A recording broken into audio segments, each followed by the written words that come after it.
eternal, yet ever new. His advent and His proximity, His mystical leelas and His songs, every mischief and miracle a message memorable.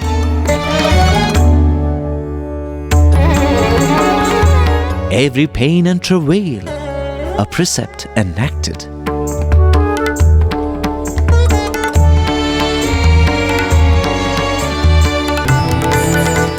As the bud blossomed to reveal 1,000 petals,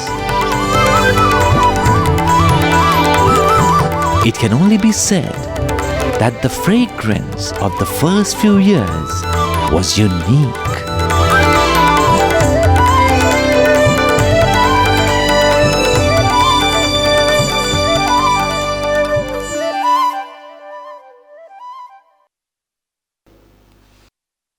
You know, when Jesus first said that He was the messenger of God, people got attracted to Him. And then He said He was the Son of God.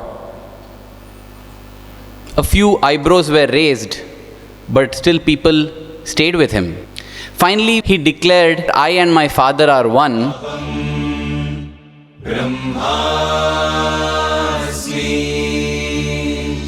Somebody cast a stone and hit Him.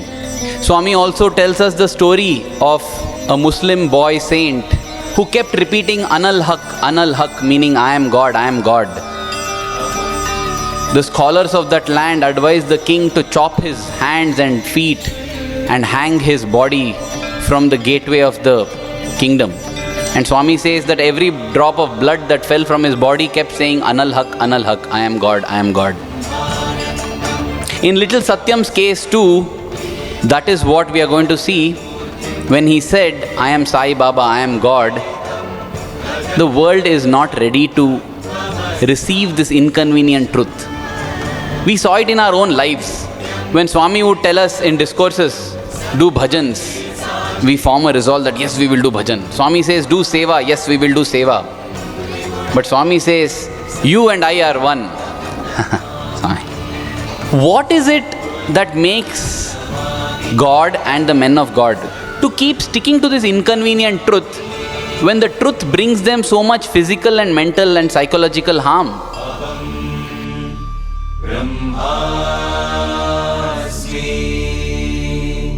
We feel, Swami, you could have done all this by just saying that you're a man of God.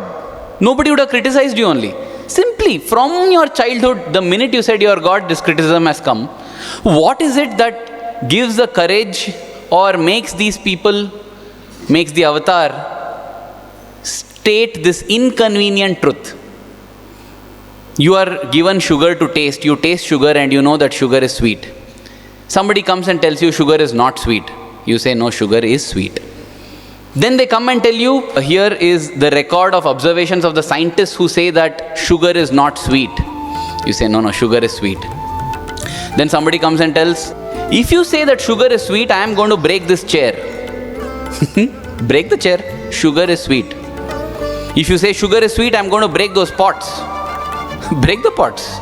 Sugar is sweet. Pulls out a gun, puts it to your head. If you say sugar is sweet, I am going to pull the trigger. Okay, fine, sugar is not sweet.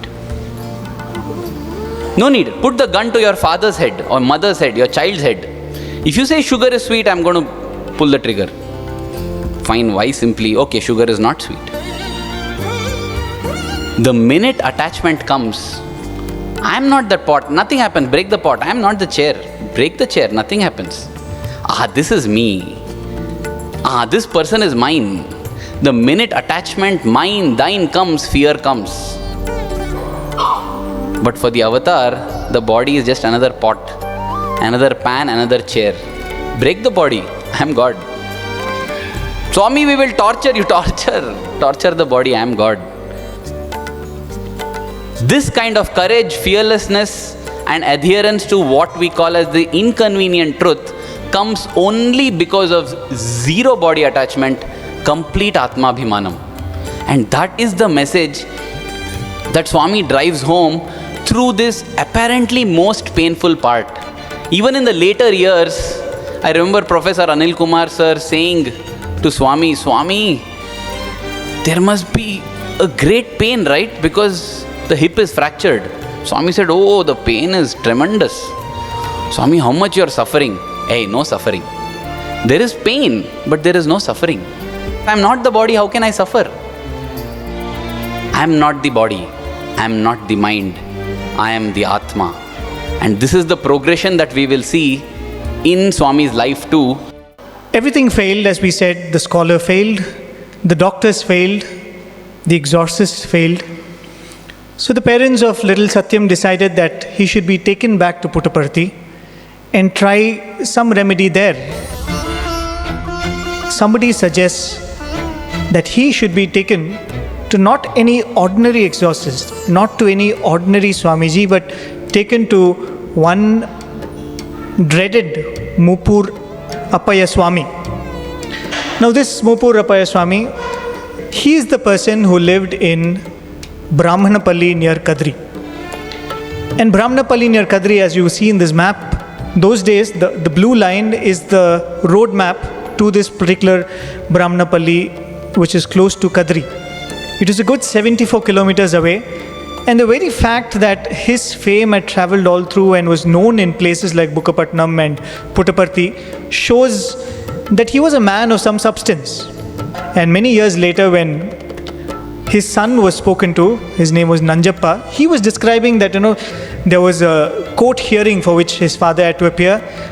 And the court was a good 6 hours away by any kind of road transport. Mupur Appaya Swami left Kadri, Brahmanapalli, and was there at the court in a span of 2 hours.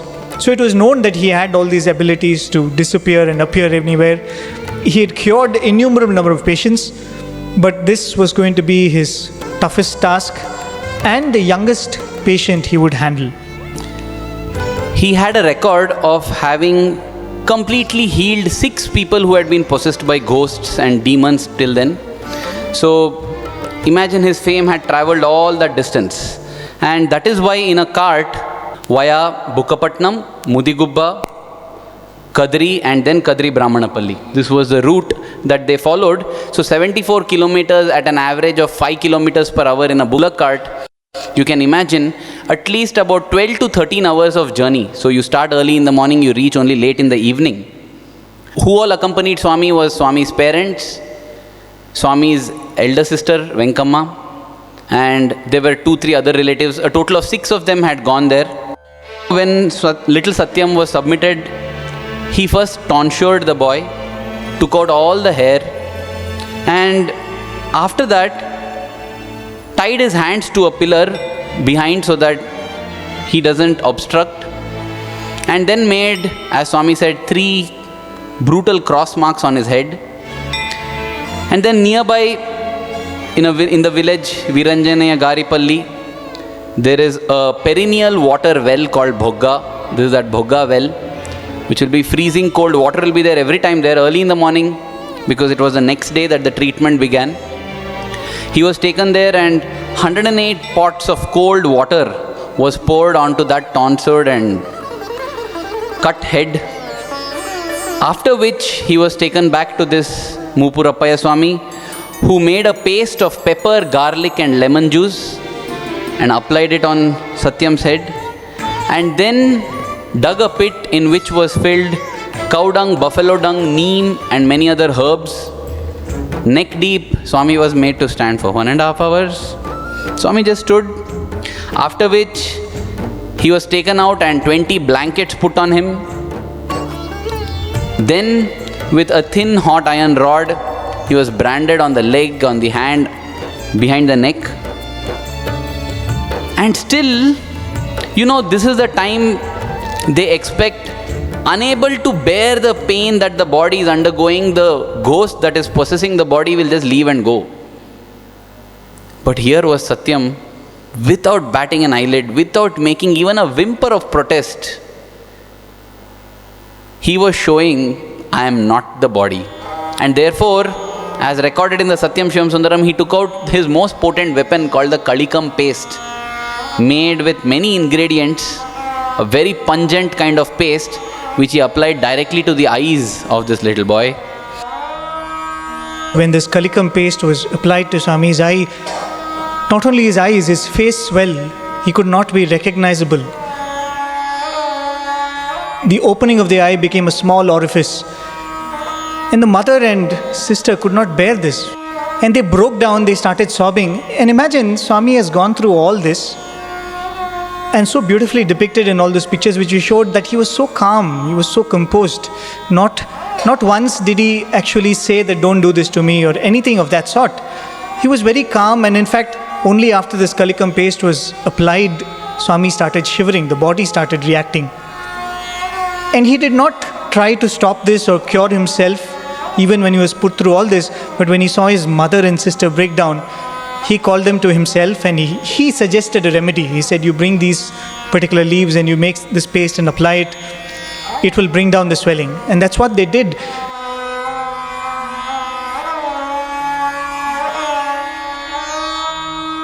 As Aravind was saying, when Swami would say that you all are God, I am God, but you all are God too. Invariably, whenever Swami would say that you all are God, the first image which probably would come in our mind is, but I cannot wave my hand and materialize objects. But I cannot read the minds of people who sit before me. I cannot discover the past and future like Swami can. Because in our minds, we always associate such powers only with divinity. But Swami wanted to come and teach us that there are some other qualities of divinity which each of us have in us and can foster. And one of that was kshama, forbearance. And Swami was actually, through this horrific episode, proving that when I say that you are also divine, when I say that you are also God, these are the qualities you have to relate to, and these are verily inside each one of you. You have to identify them and foster them. Are you ready to do that? And another point which I would like to make here is, when we listen to these stories, doesn't our heart get wrenched? Don't we feel so pained? And at this moment, let us all thank these two souls, especially Venkama Garu, because she played the role which each one of us would have wanted to play. Because she was the one who sat beside Swami through this entire episode and consoling her. Because the mother could not bear it. The mother went away. It was Venkama who sat there, who sat beside Swami. She said, this boy seems to be wilting under your treatment. Maybe we need to take him back, energize him and bring him back to his normalcy so that you can continue your treatment. And what does she do? She gives away her gold earrings. She says, take this as a bribe. She gives it to that man and they sneak Sathyam away from there. And that is how Swami is saved from further treatment. This is the Kadri Narasimha Swami temple. Even as they were going back from Brahmanapalli and Kadri, they, as another option, they go into the temple and the mother pleads to the Lord and, understand the plight that the mother and father would have gone through. If they were ready to put their child under a treatment like this, how desperate they were. How very pained they were at what they saw, because they felt that their son was abnormal. They were pained by the fact that here is a child who was so talented, who was so brilliant, but today something is wrong with him. What can we do? Because they were not people with immense means. They were very, very ordinary people. And I'm sure these things would have cost them quite a bit, isn't it? But they said, what can we do? We want our Sathyam back. We want our Sathyam back. It is out of that pure love. It might have been tainted with attachment, but it is out of love, it is out of concern that they did this to Swami. And it is, our heart goes out in sympathy to that mother and father who had to go through this. Once they returned to Puttaparthi, they saw that Sathyam had become very, very violent. He would start getting kinds of fits and seizures, but he would be angry, very moody, and it became very, very difficult to control him. Though he is a tiny lad, he seemed to be possessing great powers physically, and they did not know what to do. And that is why most of the time they would just lock him in one chamber, hoping that whatever is possessing him, whatever is troubling him, will just let go of him. And that was how little Swami was trapped in a room, locked. That is when one of Ishwaramma's brothers, Swami's uncle Chandramouli, they observed that whenever Sathyam is brought medicines, he gets very violent. And so Chandramouli tried, but there was no use, because the minute the herbal medicine was brought, again Sathyam would get very violent, protest, flay his hands and legs. In fact, Uncle Chandramouli was so insistent on trying to feed him the medicine, he had two people hold his hands and try to open his mouth to stuff in the medicine. And Sathyam gave a kick, and Uncle Chandramouli lost his front two teeth. In fact, in 1971, Swami called his Uncle Chandramouli and offered to him, I will get 2 golden teeth fitted for you. He said, no Swami, let it be like this. He politely declined. He preferred to have that gaping hole in his teeth set. The parents decided, let us take him to this Chidghanananda Maharaj. Who knows, maybe he will do something. This is that Chidghanananda Maharaj. When Sathyam got to know, he said, I am not interested. I am not going to come there. They were not ready to listen. 5 of them came, just lifted this boy, took him into the bullock cart, and Uncle Chandramouli was the driver. He was holding the 2 bullocks, and they set out Puttaparthi to Kottachervu. Again, you have to cross the same Bukkapatnam lake. And as they are going along, suddenly Uncle Chandramouli sees that the 2 bullocks just stop. And then he sees the mountains are growing in size, and they are all about to collapse on him. He starts screaming, and people think that the madness has passed from Sathyam to this fellow. And then Sathyam says the bullocks will not proceed in that direction. They will only proceed towards Puttaparthi. They turn the bullock carts, the bullocks march merrily. And that is how, without actually meeting Chidghanananda Maharaj, Swami is brought back to Puttaparthi, and Swami is put back in the home. In fact, much later, Chidghanananda Maharaj himself came to Puttaparthi to visit Swami, and he proclaimed that this is no ordinary soul. This is a Daivamsha, an embodiment of divinity. That is the beauty. The same very Swami who permitted that Kadri episode to happen to him just chose that this was enough. He did not want Chidghanananda Maharaj to have his work on him. Because it was for Swami, if he had decided that he did not want to go to that Kadri occult, he could have as well avoided it. The efforts to bring back this little Sathyam to normalcy was still on. We spoke of one Krishnamachari, a very learned scholar who did the Aksharabhyasam for Swami. He was an advocate. By then he had moved on. He was living in Penukonda. Now the news reaches him. Somebody whom he had done Aksharabhyasam for, suddenly something has gone wrong with him. Something is wrong with this boy. So a kind of responsibility, and he started inquiring. So he looks at this little Sathyam and he says, this is not an ordinary case. He's been possessed by a very scary soul. No ordinary occult practitioner will be able to help. He needs the help of Narsim Swami himself. The Lord who came as the lion-faced one.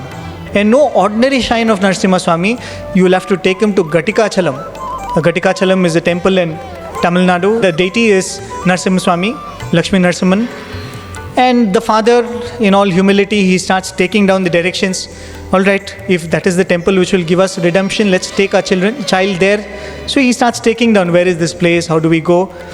Swami asks, who is there in that temple in Gatikachalam? You fools, are you trying to take me to me? And that is when Krishnamachari says that, there is nothing that can be done for this boy. God save him. And he moves away, and that was his attempt. Now, the father, Pedda Venkama Raju, had great regard for P.T. Krishnamachari. P.T. Krishnamachari, as we said, had done Swami's Aksharabhyasam. He was a revered scholar who had grown in stature so much that he no longer stayed in Puttaparthi. He was now in Penukonda. And here my son has insulted such a great scholar. Swami's father was very, very, very angry. On top of that, this Sathyam started one new thing.